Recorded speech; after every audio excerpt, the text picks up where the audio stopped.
DP education ID கேம்பஸிற்கு இணைந்துள்ள உங்கள் அனைவரையும் அன்புடன் வரவேற்கின்றோம். நாங்கள் இந்த பாட்டில் எவ்வாறு பேஜ் லெவல் பேஜினேஷன் இம்ப்ளிமெண்ட் செய்ய போகின்றோம் என்பதை பற்றி பார்க்க போகின்றோம். ஆகவே நாங்கள் முன்னருள்ள பாட்டில் எவ்வாறு இன்ஃபினைட் ஸ்க்ரோலிங் செட்டப் செய்கின்றோம் என்பதை பார்த்தோம்.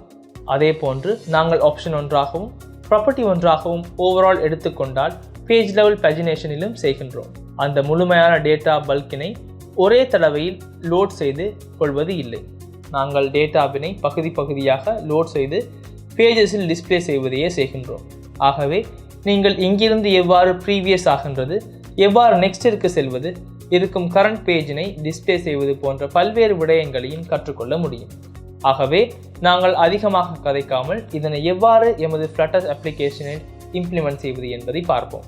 நாங்கள் முன்னருள்ள செக்ஷனில் எவ்வாறு இன்ஃபினைட் ஸ்க்ரோலிங் தயாரிக்கின்றோம் என்பதை பார்த்தோம். ஆகவே நான் இப்பொழுது அந்த செக்ஷனில் செய்த அனைத்து விடயங்களும் உங்களுக்கு சரியாக தெளிவாகி இருக்கும் என்று நினைக்கின்றேன்.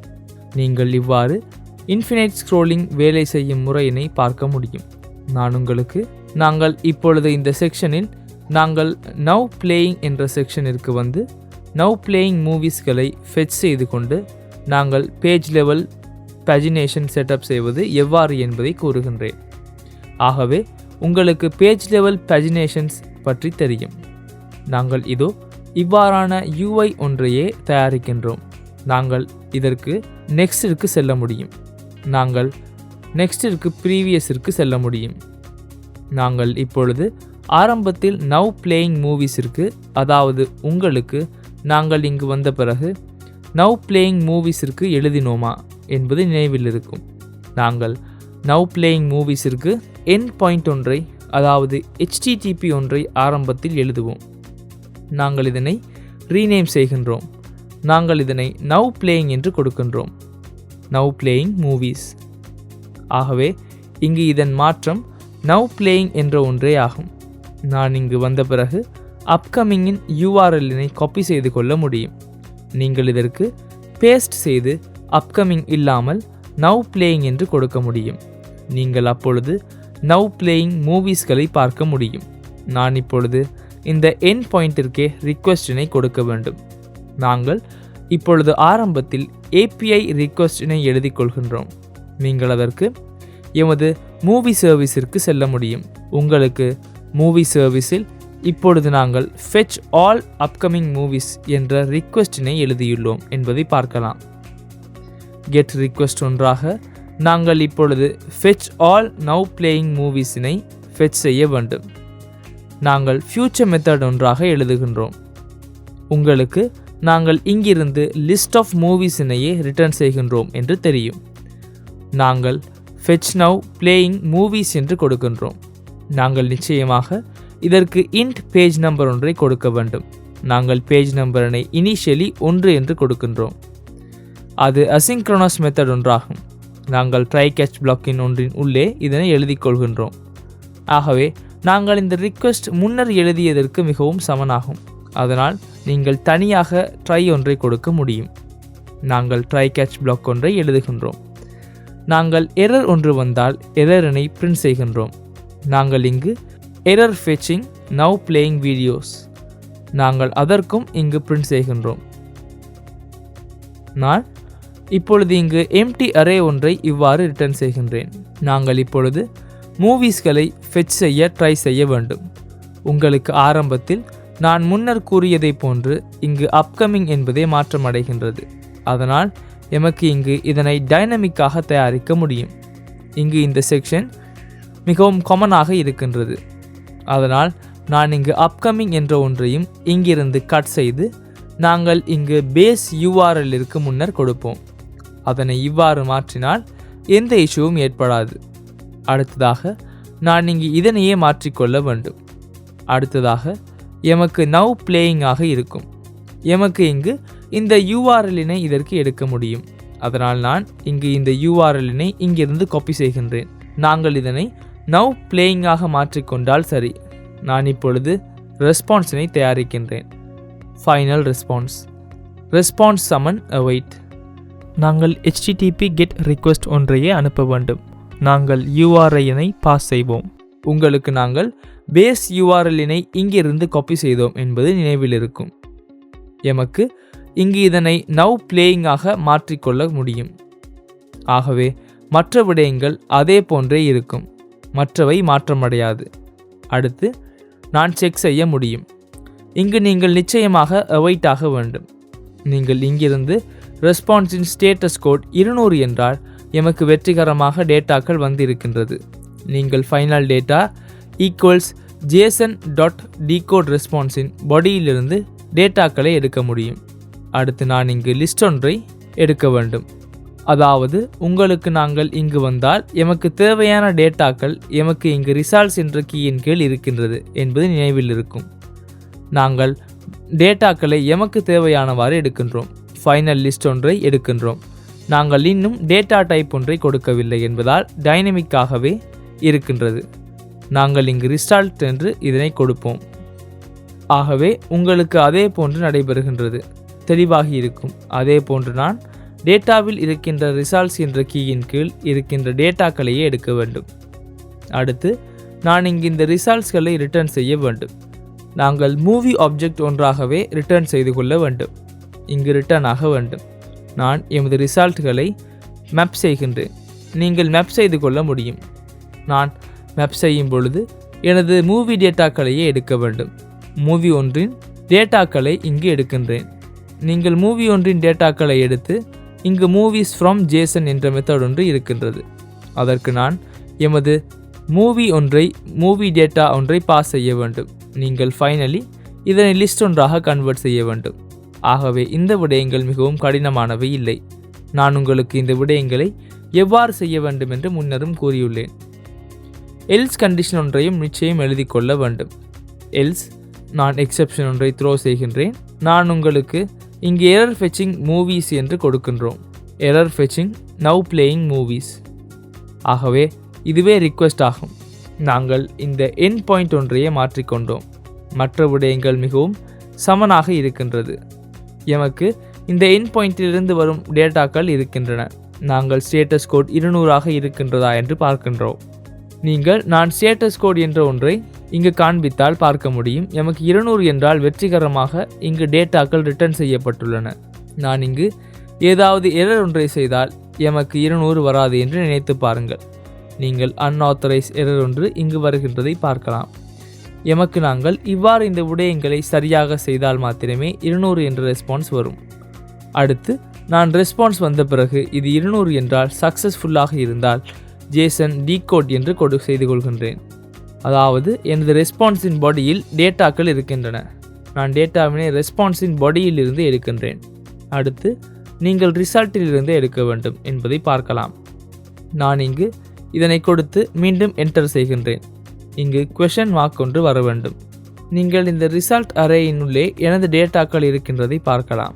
அதனால் நான் ரிசல்ட் என்ற கீயின் கீழ் இருக்கின்ற இந்த லிஸ்டினை லிஸ்ட் ஆஃப் டைனமிக்காக எடுக்கின்றேன். எனக்கு இன்னும் டேட்டா எந்த டைப்பில் இருக்கின்றது என்று தெரியாது. அதன் பிறகு நான் டேட்டா வரும் டைப்பிற்கு ஏற்ப இவ்வாறு இங்கிருந்து ரிட்டர்ன் செய்து கொள்கின்றேன். உங்களுக்கு நாங்கள் ஃப்ரம் ஜேசன் என்ற மெத்தட் ஒன்றை தயாரித்தோம் என்பது நினைவில் இருக்கும். நாங்கள் இதன் மூலம் ஜேசன் டேட்டாக்களை டாட் ஆப்ஜெக்ட் ஒன்றாக கன்வெர்ட் செய்து கொள்கின்றோம். நாங்கள் ஃபைனலி இதனை லிஸ்ட் ஒன்றாக கன்வெர்ட் செய்து இதனை ரிட்டர்ன் செய்து கொள்வதையே செய்கின்றோம். நாங்கள் இப்பொழுது இந்த UIயினை இம்ப்ளிமெண்ட் செய்ய ட்ரை செய்ய வேண்டும். ஆகவே இது மிகவும் எளிதானது ஆகும். நாங்கள் இப்பொழுது கம்போனன்ட் ஒன்றை தயாரித்துள்ளோம். எமக்கு நவ் பிளேயிங் பேஜிற்கு வந்து இந்த விடயங்களை மாற்றிக்கொண்டு செல்ல முடியும். நாங்கள் இப்பொழுது இந்த நவ் பிளேயிங் என்ற பேஜில் மூவிஸ்களை டிஸ்பிளே செய்து கொள்ள வேண்டும். நாங்கள் பஜினேஷன் ஒன்றை சரியாக செட்டப் செய்து கொள்ள வேண்டும். ஆகவே உங்களுக்கு இவ்வாறு நாங்கள் பஜினேஷன் ஒன்றை சரியாக இப்பொழுது செட்டப் செய்து கொள்ள வேண்டும் என்பது நினைவில் இருக்கும். நாங்கள் இப்பொழுது இந்த விடயத்தை எவ்வாறு செய்கின்றோம் என்று பார்ப்போம். முன்னர் செய்தது போன்று ஆகும். உங்களுக்கு நாங்கள் இன்ஃபினைட் ஸ்க்ரோலிங் ஒன்றை சரியாக செட்டப் செய்தோம் என்பது நினைவில் இருக்கும். அதே முறையில் சிறிய மாற்றங்கள் மாத்திரம் இருக்கின்றது. அதாவது நாங்கள் மெத்தட்ஸ் 2ஐ டிஃபைன் செய்ய வேண்டும். அடுத்து பேஜிற்கு செல்ல வேண்டும். எமக்கு இந்த அடுத்த பேஜிற்கு செல்லும் பொழுது எமது கரண்ட் பேஜின் வேல்யூவினை 1ஆல் அதிகரிக்க வேண்டும். நாங்கள் ப்ரீவியஸ் பேஜிற்கு செல்லும் போது எமது கரண்ட் பேஜின் வேல்யூவினை 1ஆல் குறைக்க வேண்டும். ஆகவே நான் இப்பொழுது இந்த விடயங்களை எவ்வாறு செய்கின்றோம் என்பதை காண்பிக்கின்றேன். ஸ்டேட் கிளாஸ் ஒன்றினுள்ளே செல்லுங்கள். நாங்கள் லிஸ்ட் ஒன்றை கிரியேட் செய்கின்றோம். அதாவது நாங்கள் எமது மூவி லிஸ்ட் ஒன்றை கிரியேட் செய்கின்றோம். நாங்கள் இதற்கு மூவிஸ் என்று பெயர் கொடுக்கின்றோம். நான் இதனை இப்பொழுது எம்டி லிஸ்ட் ஒன்றாக டிஃபைன் செய்கின்றேன். நாங்கள் எமது மூவி மாடலினை இம்போர்ட் செய்து கொள்கின்றோம். அடுத்து நான் இன்டிஜர் ஒன்றை கரண்ட் பேஜ் என்ற ஒன்றை டிஃபைன் செய்கின்றேன். அதாவது நாங்கள் இப்பொழுது எந்த பேஜில் இருக்கின்றோம் என்பதையே இது குறிக்கின்றது. நான் இதனை இனிஷியலி 1ற்கு கொடுக்கின்றேன். அடுத்து நான் மற்றொரு வேரியபிள் ஒன்றினை டோட்டல் பேஜஸ் என்ற ஒன்றை தயாரிக்க வேண்டும். நான் டோட்டல் பேஜஸ் ஈக்குவல் 10 ஆக கொடுக்கின்றேன். இல்லை என்றால் நாங்கள் இதனை இனிஷியலி 1ஆகவும் கொடுக்க முடியும். நாங்கள் இதனை ஸ்டேட்டில் அப்டேட் செய்து கொள்ளவும் முடியும். அதில் எந்த இஷ்யூவும் இல்லை. அடுத்து பூலியன் ஒன்றை தயாரிக்க வேண்டும். உங்களுக்கு நாங்கள் இஸ் லோடிங் என்ற ஸ்டேட் ஒன்றை நிச்சயமாக ட்ராக் செய்ய வேண்டும் என்பது நினைவில் இருக்கும். இஸ் லோடிங் சமன் ட்ரூ. நாங்கள் இதனை இனிஷியலி ஃபால்ஸ் ஆக கொடுக்கின்றோம். நான் இப்பொழுது முன்னர் உள்ளதை போன்று மூவிஸ்களை ஃபெச் செய்ய மெத்தட் ஒன்றை கிரியேட் செய்ய வேண்டும். நான் இங்கு மெத்தட் ஒன்றை மெத்தட் டு ஃபெச் த மூவிஸினை கிரியேட் செய்து கொள்கின்றேன். நாங்கள் ஃபியூச்சர் மெத்தட் ஒன்றை கிரியேட் செய்கின்றோம். இங்கு நாங்கள் void என்று கொடுக்கின்றோம். அதாவது நாம் எமக்கு எதுவும் ரிட்டர்ன் ஆக வேண்டியதில்லை என்பதால் void ஆக கொடுக்கின்றேன். நாங்கள் இதற்கு fetch movies என்று பெயர் கொடுக்கின்றோம். நாங்கள் எதனையும் பாஸ் செய்யவில்லை. நாங்கள் இதனை asynchronous மெத்தட் ஒன்றாக டிஃபைன் செய்து கொள்ள முடியும். நாங்கள் முன்னருள்ள செக்ஷனில் இருந்தது போன்று மூவி ஒன்றை ஃபெச் செய்யும் பொழுது ஆரம்பத்தில் லோடிங் என்ற ஸ்டேட்டினை, அதாவது இஸ் லோடிங் என்ற ஸ்டேட்டினை ட்ரூவாக கொடுக்க வேண்டும். அப்பொழுது நாங்கள் லோடிங் இண்டிகேட்டர் ஒன்றை காண்பிக்க முடியும். நான் லோடிங் இண்டிகேட்டர் ஒன்றை காண்பிக்கும் நேரத்திலேயே எனது மூவிஸ்களை ஃபெச் செய்ய முடியும். இங்கு ட்ரை கேட்ச் டாட் எரர் ஒன்று வரலாம். நான் எரர் ஒன்று வந்த பிறகு அந்த எரரினை இவ்வாறு பிரிண்ட் செய்கின்றேன். நாங்கள் இப்பொழுது எமது மூவிஸ் எண்ட் பாயிண்டருக்கு ரிக்வெஸ்ட் ஒன்றை அனுப்பி மூவிஸ்களை எடுக்க ட்ரை செய்கின்றோம். உங்களுக்கு இங்கிருந்து லிஸ்ட் ஆஃப் மூவிஸ் ரிட்டர்ன் ஆகும். எமக்கு மூவி லிஸ்ட் ஒன்றை ரிட்டர்ன் ஆகின்றது. நாங்கள் இதற்கு ஃபெச்ட் மூவிஸ் என்று பெயர் கொடுக்கின்றோம். நீங்கள் ஈக்குவல்ஸ் எமது மூவி சர்வீஸிற்கு செல்ல முடியும். உங்களுக்கு மூவி சர்வீஸில் நாங்கள் கிரியேட் செய்த மெத்தட் ஒன்று fetch now playing movies என்று இருக்கின்றது, நினைவில் இருக்கும். நான் இதற்கு பேஜஸினை பாஸ் செய்ய வேண்டும். நீங்கள் பேஜாக கரண்ட் பேஜினை பாஸ் செய்ய முடியும். நீங்கள் இது ஃபியூச்சர் மெத்தடாக இருப்பதால் நிச்சயம் அவாய்ட் செய்ய வேண்டும். அதனால் அந்த எரர் வருகின்றது. நான் இப்பொழுது மூவிஸ்களை ஃபெச் செய்தேன். அடுத்து ஃபெச் செய்த பிறகு என்ன செய்ய வேண்டும்? நான் ஸ்டேட்டினை அப்டேட் செய்ய வேண்டும். நான் எனது மூவிஸ் என்ற ஸ்டேட்டிற்கு ஃபெச்ட் மூவிஸ்களை இவ்வாறு அசைன் செய்கின்றேன். ஏனென்றால் இது எனக்கு அப்டேட் ஆக வேண்டியதில்லை. அதாவது முன்னர் இருந்த மூவிஸ் லிஸ்டிற்கு இதனை கொடுக்க தேவையில்லை. நான் இப்பொழுது வேறு மூவிஸ்களையே காண்பிக்கின்றேன். நான் அடுத்த பேஜிற்கு சென்ற பிறகு அதற்கு தொடர்புடைய மூவிஸ்களையே காண்பிக்கின்றேன். அடுத்து நான் இங்கு எமக்கு டோட்டல் பேஜஸ் எவ்வளவு கொடுக்க வேண்டும் என்பதை சிந்திக்க முடியும். நீங்கள் இங்கு டோட்டல் பேஜஸை நினைத்து பாருங்கள். நான் இதனை 10ஆக இவ்வாறு கொடுக்கின்றேன். இங்கு பேஜஸ் எவ்வளவு இருக்கின்றது என்று நவ் பிளேயிங் மூவிஸில் பார்ப்போம். நீங்கள் பேஜஸ் 219 இருக்கின்றது என்பதை பார்க்கலாம். நீங்கள் விரும்பினால் பேஜஸினை இங்கு நினைத்து 100 என்றால் 100ஆக மாற்றிக்கொள்ள முடியும். கேட்ச் செய்த பிறகு அடுத்து ஃபைனலி என்ன செய்ய வேண்டும் என்று பார்ப்போம். நாங்கள் முன்னர் போன்று ஃபைனலி எமது இஸ் லோடிங் என்ற ஸ்டேட்டினை ஃபால்ஸாக செட் செய்ய வேண்டும். அதாவது டேட்டாக்கள் ஃபெச் ஆன பிறகு லோடிங் ஸ்டேட்டினை நீக்க வேண்டும். அடுத்து நான் மற்றொரு மெத்தட்ஸ் 2ஐ தயாரிக்க வேண்டும். அடுத்த பேஜிற்கு செல்லும் மெத்தட் மற்றும் நெக்ஸ்ட் என்ற நெக்ஸ்ட் பட்டன் கிளிக் செய்யும் பொழுது ரன் ஆக வேண்டிய மெத்தட். அதாவது இங்கு இந்த நெக்ஸ்ட் பட்டனிற்கு மெத்தட் கொடுக்கப்படுகின்றது. ப்ரீவியஸ் செல்லும் மெத்தட் நான் டிஃபைன் செய்ய வேண்டும். நான் ஆரம்பத்தில் ப்ரீவியஸ் மெத்தடினை டிஃபைன் செய்கின்றேன். இங்கு கொடுப்போம் கோ டு ப்ரீவியஸ் பேஜ். நான் void ப்ரீவியஸ் பேஜ் என்று கொடுக்க முடியும். நீங்கள் ப்ரீவியஸ் பேஜினை பார்க்க முடியும். கரண்ட் பேஜ் ஒன்றினை விடவும் பெரியதா என்று பார்க்க முடியும். அதாவது நான் இப்பொழுது முன்னர் பேஜிற்கு செல்லும் மெத்தடினை தயாரிக்கின்றேன். நீங்கள் முன்னர் இருக்கின்ற பேஜிற்கு செல்ல இன்னும் ஆரம்ப பேஜில் இருக்கின்றீர்கள் என்று நினைத்து பாருங்கள். நீங்கள் ஆரம்ப பேஜில் இருந்தால் ப்ரீவியஸ் பேஜ் என்று ஒன்று இல்லை. அதாவது நீங்கள் ஆரம்ப பேஜில் இருந்தால் பின்வரும் பேஜ் இல்லை. அதன் மூலமே ஆரம்பமாகின்றது. ஆகவே நாங்கள் உங்கள் கரண்ட் பேஜ் ஆரம்ப பேஜ் விடவும் மேலாக இருக்கின்றதா என்பதை பார்க்க முடியும். நீங்கள் அதனை நிச்சயம் பார்க்க வேண்டும். உங்களுக்கு நான் அங்கே அதனை ஏன் பார்க்கின்றேன் என்று இப்பொழுது தெளிவாக நீங்கள் கரண்ட் பேஜை நிச்சயம் பெரியதாக இருந்தால் செட் ஸ்டேட் செய்ய முடியும். நீங்கள் இப்பொழுது ப்ரீவியஸ் பேஜிற்கு செல்ல போகின்றீர்கள். ஆகவே நீங்கள் கரண்ட் பேஜ் என்ன என்பதை ஒன்றிலிருந்து குறைக்கலாம். மைனஸ் என்றால் கரண்ட் பேஜில் இருந்து 1 குறையும். நாங்கள் இதனை இவ்வாறு எழுதி கொள்ள முடியும். கரண்ட் பேஜ் சமம் கரண்ட் பேஜ் -1. அதுவே இங்கு நடைபெறும். கரண்ட் பேஜில் இருந்து 1 குறைக்கப்படுகின்றது. நான் 1 குறைத்த பிறகு நிச்சயமாக அந்த பேஜிற்கு தொடர்புடைய மூவிஸ்களை ஃபெச் செய்து கொள்ள வேண்டும். நாங்கள் இவ்வாறே கோ டு நெக்ஸ்ட் பேஜ் என்ற மெத்தடினையும் இம்ப்ளிமெண்ட் செய்வோம். Go to next page void. நீங்கள் நெக்ஸ்ட் பேஜிற்கு செல்லும் பொழுது சிறிது சிந்திக்க வேண்டும். நீங்கள் கரண்ட் பேஜ் ஃபைனல் பேஜில் இருக்கின்றீர்கள் என்று நினைத்து பாருங்கள். நீங்கள் மீண்டும் நெக்ஸ்ட் பேஜிற்கு செல்ல முடியாது. ஆகவே நீங்கள் இவ்வாறு இதனை செக் செய்ய வேண்டும். நீங்கள் உங்களுடைய கரண்ட் பேஜ் டோட்டல் பேஜஸ் எண்ணிக்கையை விடவும் குறைவாக இருக்கின்றதா என்று பார்க்க வேண்டும். அதாவது நீங்கள் இன்னும் இறுதி வரை செல்லவில்லை. ஆகவே நீங்கள் செட் ஸ்டேட் செய்ய முடியும். என்ன செய்ய வேண்டும் என்று பார்ப்போம். உங்கள் கரண்ட் பேஜினை 1ஆல் அதிகரிக்க வேண்டும். இதனால் இப்பொழுது கரண்ட் பேஜில் 1 இணைக்கப்படுகின்றது. கரண்ட் பேஜ் சமன் கரண்ட் பேஜ் +1. நான் நிச்சயமாக அந்த பேஜிற்கு தொடர்புடைய மூவிஸ்களை ஃபெச் செய்ய வேண்டும். இதனால் இது எளிதாக இருக்கின்றது. இன்ஃபினைட் ஸ்க்ரோலிங்கினை விடவும் இதனை இம்ப்ளிமெண்ட் செய்ய மிகவும் எளிதாக இருக்கின்றது. நாங்கள் இப்பொழுது ப்ரீவியஸ் பேஜ் செல்லும் மெத்தடினை டிஃபைன் செய்தோம். மூவிஸினை ஃபெச் செய்யும் பொழுது மெத்தடினை டிஃபைன் செய்தோம். இந்த விடயங்கள் அனைத்தும் இப்பொழுது சரியாக வேலை செய்ய வேண்டும். நாங்கள் இப்பொழுது இன்ஸ்டேட்டில் மூவிஸ்களை நிச்சயம் ஃபெச் செய்ய வேண்டும். ஏனென்றால் இந்த கம்போனன்ட் லோட் ஆன பொழுது மூவிஸ்களை டிஸ்ப்ளே செய்ய வேண்டும். அதனால் நீங்கள் இனிட் ஸ்டேட்டில் ஃபெச் மூவிஸ் என்ற ஃபங்க்ஷனினை இவ்வாறு கால் செய்ய முடியும்.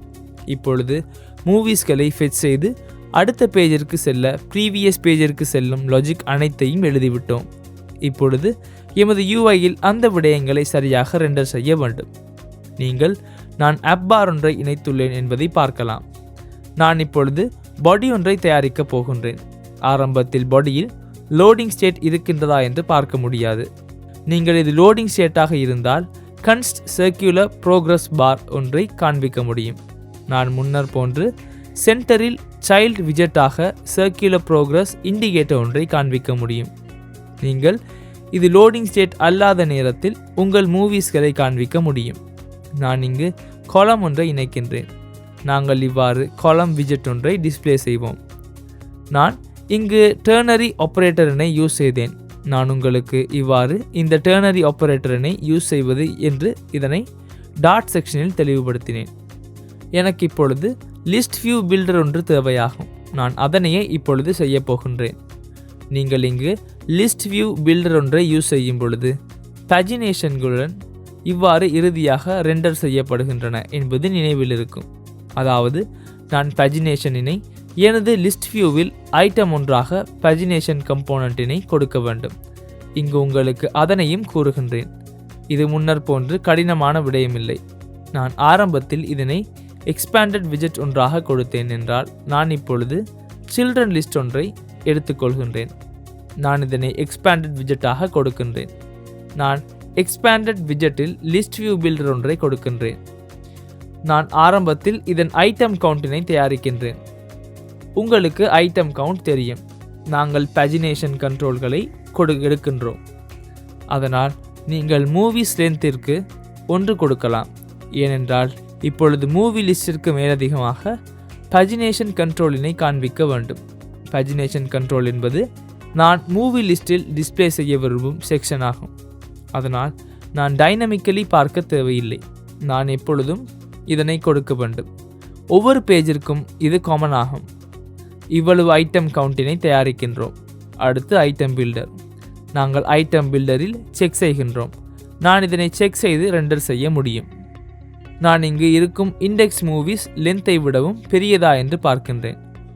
இண்டெக்ஸ் மூவிஸ் லென்த்திற்கு பெரியதா என்று பார்க்கின்றேன். உண்மையில் மூவிஸ் லென்த் எதிர்மறையாக இருக்க வேண்டும். ஏனென்றால் எனக்கு 0 முதல் 9 வரை மூவிஸ் 10 இருந்தால் 0 முதல் 9 வரை இண்டெக்ஸ் இருக்கும். ஆகவே நான் 0 முதல் 9 வரை பார்க்கின்ற பொழுது 9 பெரியதா என்று இவ்வாறு பார்க்கின்றேன். ஆகவே ஃபால்ஸ் ஆகும். நான் இந்த ஃபால்ஸ் ஆன நேரத்தில் பஜினேஷன் கண்ட்ரோலினை ரெண்டர் செய்ய வேண்டும். நான் இங்கு பஜினேஷன் கண்ட்ரோலினை தனியாக மீண்டும் தயாரிக்கின்றேன்.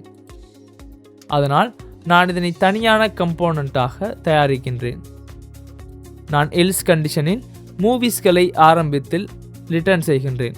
உங்களுக்கு நான் மூவி டீட்டெயில் விஜெட் ஒன்றை தயாரித்திருந்தேன் என்பது நினைவில் இருக்கும். நான் இதற்கு எனது மூவியினை பாஸ் செய்ய முடியும். நீங்கள் இவ்வாறு நேரடியாக மூவிஸில் கரண்ட் இண்டெக்ஸினை இதற்கு பாஸ் செய்யலாம். நான் இப்பொழுது எனது பஜினேஷன் கண்ட்ரோலினை தனியான விஜெட்டாக இவ்வாறு டிஃபைன் செய்கின்றேன். இதில் பிரச்சனை இல்லை. நான் இவ்வாறு விஜெட் ஒன்றை தயாரிக்கின்றேன். நான் இதற்கு பில்ட் பஜினேஷன் கண்ட்ரோல்ஸ் என்று பெயர் கொடுக்கின்றேன். இங்கு P எழுத்தை கேபிட்டலாக மாற்றுவோம். நான் இதற்கு இந்த ஆர்கியூமெண்ட் பாஸ் செய்ய தேவையில்லை. நாங்கள் ரோ ஒன்றை ரிட்டர்ன் செய்ய வேண்டும். இங்கு நாங்கள் இதனை தயாரிக்கப் போகின்றோம். நான் இப்பொழுது இந்த செக்ஷனினை தயாரிக்கப் போகின்றேன். இந்த மெத்தட்ஸினை இதற்குள் பைண்ட் செய்ய வேண்டும். அதன் பிறகு நாங்கள் இதனை இங்கு ரெண்டர் செய்ய முடியும். உங்களுக்கு ரோவில் சில்ட்ரனை பாஸ் செய்ய முடியும் என்று தெரியும். நான் சில்ட்ரனாக எலிவேட்டட் பட்டன்ஸ் 2ஐ பாஸ் செய்கின்றேன். நான் இப்பொழுது எலிவேட்டட் பட்டன் ஒன்றின் ஆன் பிரஸ்டினை எம்டியாக கொடுக்கின்றேன். சைல்டிற்கு கன்ஸ்ட் டெக்ஸ்ட் விஜெட் ஒன்றை கொடுக்கலாம். ஆரம்பத்தில் ப்ரீவியஸ் என்பதால் ப்ரீவியஸ் என்று டெக்ஸ்ட் விஜெட்டில் காண்பிப்போம். நான் எலிவேட்டட் பட்டன் ஒன்றை கொடுத்தேன். உங்களுக்கு அடுத்ததாக நான் அடுத்த எலிவேட்டட் பட்டனினை கொடுக்க முன்னர் இங்கு வந்ததற்கு பிறகு இமேஜிற்கு வந்ததற்கு பிறகு இங்கு பேஜஸ் எண்ணிக்கை வந்து இருக்கின்றது. நாங்கள் அதனை தயாரிப்போம். ரோவில் எந்த இஷ்யூவும் ஒன்றும் இல்லை. அதனை எமக்கு செய்ய முடியும். நான் இங்கு சைஸ்ட் பாக்ஸ் ஒன்றினை எடுக்கின்றேன். நான் எனக்கு சிறிய வித் ஒன்று தேவை என்பதால் வித்தினை இங்கு 8 போன்று கொடுக்கின்றேன். எனக்கு டெக்ஸ்ட் விஜெட் ஒன்றை எடுக்க முடியும். நான் டெக்ஸ்ட் விஜெட்டின் உள்ளே கரண்ட் பேஜினை நான் டிஸ்ப்ளே செய்து கொள்ள வேண்டும். அடுத்து உங்களுக்கு இங்கு ஆஃப் எத்தனை டோட்டல் பேஜஸில் கரண்ட் பேஜினை கொடுக்க முடியும். அடுத்து நாங்கள் இங்கு சைஸ் பாக்ஸினை கொடுப்போம். அடுத்து எனக்கு நெக்ஸ்ட் எனப்படும் எலிவேட்டட் பட்டன் தேவையாகும். நான் இங்கு இருந்து இதனை காப்பி செய்து கொள்கின்றேன்.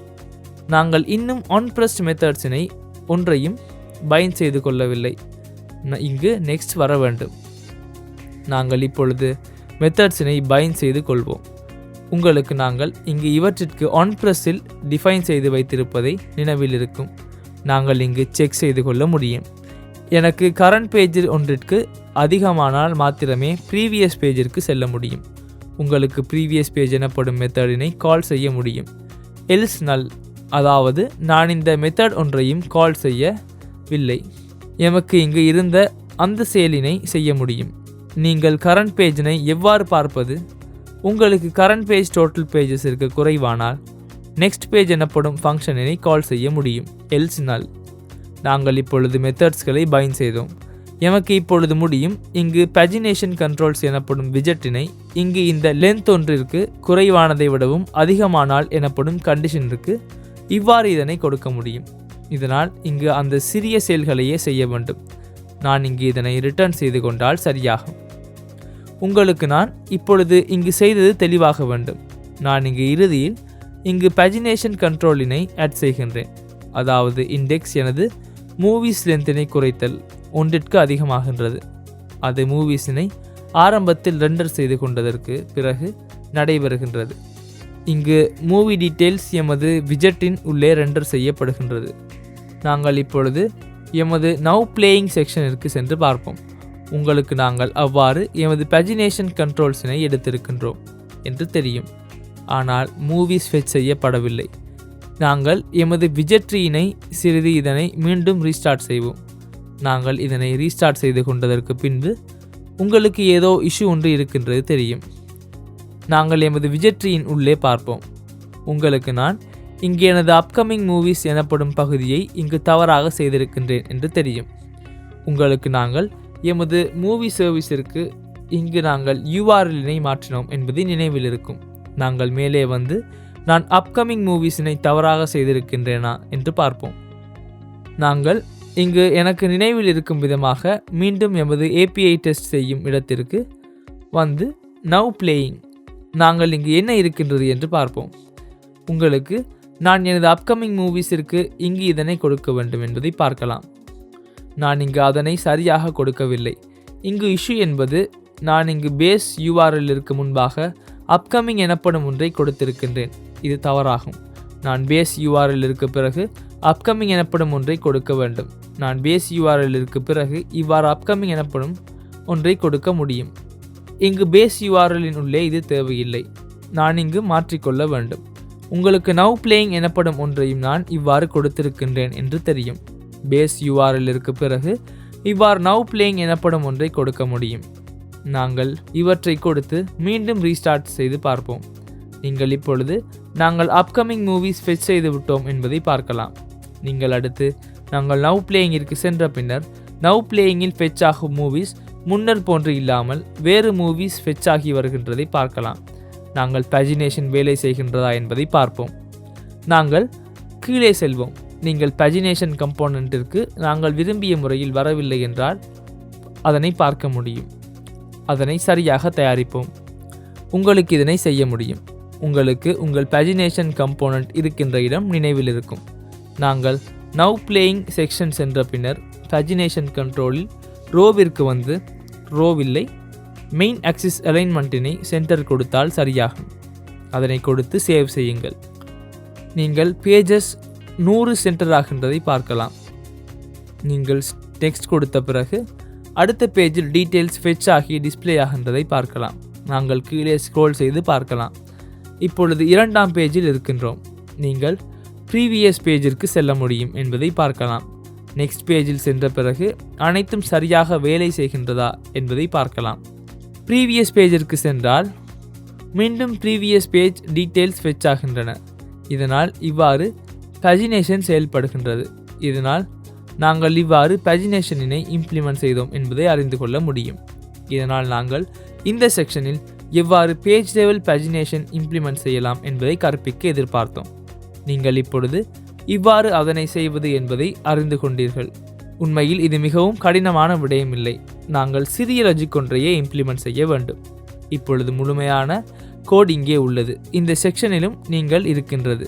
நீங்கள் பஜினேஷன் எவ்வாறு இம்ப்ளிமெண்ட் செய்தோம் என்பதை ரெஃபர் செய்ய வேண்டியிருந்தால் இந்த ஜிட்ஹப் ரெபாசிட்டரிக்கு செல்ல முடியும். நீங்கள் அந்த ஜிட்ஹப் ரெபாசிட்டரியில் முழுமையாக கோடிற்கு ஆக்சஸ் செய்ய முடியும். நாங்கள் இப்பொழுது எவ்வாறு எமது ஃப்ளட்டர் அப்ளிகேஷனில் பேஜ் லெவல் பஜினேஷன் இம்ப்ளிமெண்ட் செய்யலாம் என்பதை பார்த்தோம். நீங்கள் இது கடினமான விடயம் இல்லை என்பதை பார்க்கலாம். ஆகவே நீங்கள் இப்பொழுது நாங்கள் இம்ப்ளிமெண்ட் செய்த கோர் லாஜிக்கினை அறிந்து கொள்ள வேண்டும் என்று நினைக்கின்றேன். அதன் பிறகு நீங்கள் விரும்பியவாறு இதனை இம்ப்ளிமெண்ட் செய்யலாம். இது எமது மூவிஸ் அப்ளிகேஷனிற்கு மாத்திரமே ஸ்பெசிஃபிக்காக இல்லை. உங்களுக்கு நீங்கள் இதனை உங்கள் ஃப்ளட்டர் அப்ளிகேஷனிற்கும் இம்ப்ளிமெண்ட் செய்ய முடியுமாக இருக்க வேண்டும். அடுத்து நாங்கள் சர்ச் பேஜினை தயாரிக்க வேண்டும். நாங்கள் அடுத்த பாட்டில் எவ்வாறு சர்ச் எண்ட் பாயிண்டிற்கு கால் செய்து மூவி ஆன்லைன் சர்ச் செய்வது என்பதை பார்க்க போகிறோம்.